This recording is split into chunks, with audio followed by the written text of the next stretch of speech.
આજે તો જવાનું હતું આપણે વીર માંગણાવાળાના મંદિરે ખીચડી ખાવા.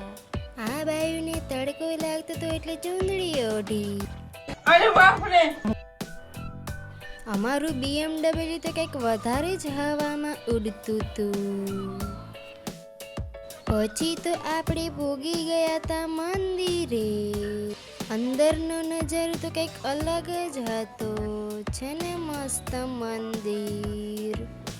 પછી તો જોઈ લ્યો અમારા વીર માંગણાવાળા બાપા.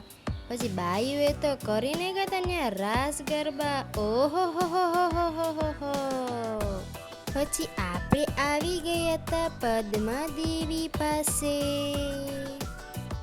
પ્રસાદી લઈને આપણે આવી ગયા તા ગોલા ખાવા. અંદર એક મેં રમકડા વેચતા હતા, મને પણ એમાંથી કંઈક લેવું તું. હાલો દોસ્તો, હવે મળશું આપણે નેક્સ્ટ મિની વ્લોગમાં.